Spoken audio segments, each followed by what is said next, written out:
para kay Cayetano, no? Ang sabi ni Cayetano, ganito, hindi ba tama ang sinabi ng Supreme Court na dapat may impeachment pero di pwede gamitin ito ng magkalaban lang sa politika? Kung ayaw natin maging presidente si Vice President Sara, talunin nyo na lang sa 2028 ngayon. Kung talagang may ginawa siyang masama, edi impeach pero sa tamang paraan. Ayan, no? Ang sabi ni Cayetano, ayan po si Cayetano, no? Binasa po natin ito. Cayetano, wala naman sanang maglalaban sa pagkapolitiko eh. Kung kayong mga nandyan na mismong nakaupo ay nagkakasundo-sundo, no? Alam mo, Cayetano, alam namin mulat sa Paul Duterte ka na. Kaya huwag mo na hamunin na labanan si Sara Duterte at talunin sa pagtakbo bilang Vice President or Presidente, no? Alam mo, ngayon pa lang ipinakita na ni Sara Duterte ang pagiging suwail na politiko. Sa palagay mo ba, mahihikayat nyo pa ang tao na iboto siya? Sa palagay nyo ba, mauuto nyo pa ang taong bayan? Alam mo, Cayetano, hangad ng bayan na mawala ang mga Duterte sa landas ng gobyerno, no? Kaya wag ka na maghamon. Alam namin na kwarta ang mga Duterte. Alam namin na kayo ay sasama sa mga Duterte. Anumang laban ay sasamahan nyo siya. Gagamit na naman kayo ng lakas, ng pera, ng kapangyarihan. Hahawakan nyo na naman sa leeg ang mga nasa Comelec para ipanalo kahit natalo ang manok nyo. Ginagago nyo ang taong bayan. Winawalang hiya nyo ang taong bayan. Kinakawawa nyo ang bansa. Kayo ang mga hudas na maituturing sa bansang ito. Cayetano, Estrada, lahat kayo, kayong 18. Kayo ay merong mga itinatago na ayaw mabulgar na si Sara Duterte ang may alam, no? Yan ang tinatawag na bloodbath ni Sara Duterte. Na natatakot kayo na ilabas lahat ni Sara Duterte ang mga kawalangian nyo once na hindi nyo siya pinanigan sa impeachment case niya.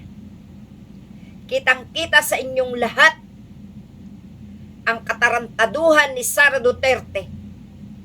Pare-pareho kayo. Pare-pareho kayong hayop sa Senado. Pare-pareho kayong traidor sa bayan. Noon ka pa, Cayetano, noon lumaban kang Vice President, wala na. Sino pang maniniwala sa inyo? Hahamunin mo pa, lakas mo maghamon dahil alam mo na maraming nanakaw ang mga Duterte mula pa 2016 at marami ding mga pera mula sa iligal na ang biktima ay mga Pilipino. Hayop din talaga kayo. Wala talaga kayong kakwenta-kwenta. Bakit kayo'y nandiyan pa? Kaya dapat lang talaga, bago matapos ang 2026, dapat wala nang senador. Wala nang senado. No? Matira na lang ang matitino. Pero kayong 18, kilalang kilala na kayo at tinandaan na kayo ng taong bayan. Mga wala kayong respeto sa kapwa at sa konstitusyon. Sabi nga ni Jinggoy Estrada, kundi susundin ang gusto ng pinakamataas na korte ay para na rin nilang nilabag ang batas.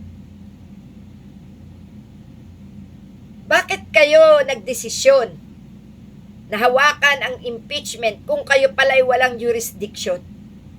No? Panday nyo, sira nyo. Kundangan ba naman kayo mga bobo? Wala pala eh. Bakit yung pinakialaman? No? Ito ang sabi ni Jinggoy Estrada eh. Ha? Ito ang sabi. Nagsalita na ang Korte Suprema, hindi saklaw at walang jurisdiction ang Senado. Tapos na ang usapin, patay na ang kaso. Pinatay mo. Pinatay mo eh, sinabihan pala kayo na wala kayong jurisdiction. Kung ang Senado ay nagmamatigas at hindi tutupdin ang tuntunin ng batas, hindi ba tahasang pagtalikod ito sa ating sinumpaang tungkulin? Kung hindi natin kayang igalang ang batas na tayo mismo ang nagtatanggol, hindi na po tayo nararapat dito. Tama ka, hindi kayo nararapat dito. Dahil kayo mga konsentidor sa akusado. No? At ikaw, Jinggoy Estrada, alam namin sumisip-sip ka lang sa Supreme Court. Dahil meron pang nakabinbing kaso sa'yo. Tama na, Estrada, ang pagbibida-bida. Sirang-sira ka na sa bayan. Wala nang tiwala sa'yo ang mamamayan. Ang sabi niya, I did not swear an oath to defend emotion. I swore an oath to defend the Constitution. Wow! Binaboy niyo ang Constitution. Hindi niyo sinunod ang nakasaad na forthwith. Wala kayong naintindihan. Kailan ba kayo nagkaroon ng maipagmamalaking mataas at matalinong pinag-aralan? Di ba wala? Ang alam nyo maging plunderer kayo. Ang alam nyo magnakaw, mang-abuso sa kahinaan ng bayan.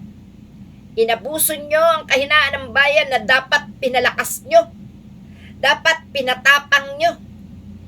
Hindi sa sariling kababayan, kundi dapat pinatapang nyo ang loob ng mamamayan. Kayo dapat ang naging leader. Kayo dapat ang naging inspirasyon sa pagpapatapang sa bayan na harapin ang lahat ng masama upang manatiling maganda ang takbo ng gobyerno. Wala ka, Jinggoy. Tae ka sa taong bayan. Wala na. Sorry ka. Nakita na kita ng personal nung dalawin kita kasama ni Bong Revilla. Talagang yung pagmumukha mo, talagang ganyan na. Hindi na nagbago. Dinagdagan pa nung maging masama ang ugali mo pagdating sa gobyerno. Yan ang masasabi ko sa'yo. Antindi mo, Jinggoy. Mayabang ka. Wala kang pinag-iba sa mga Duterte. Pare-pareho magkakamukha kayo. Yan po mga kapatid. Nakakabuisit po ang pagmumukha ni Jinggoy Estrada sa totoo lang.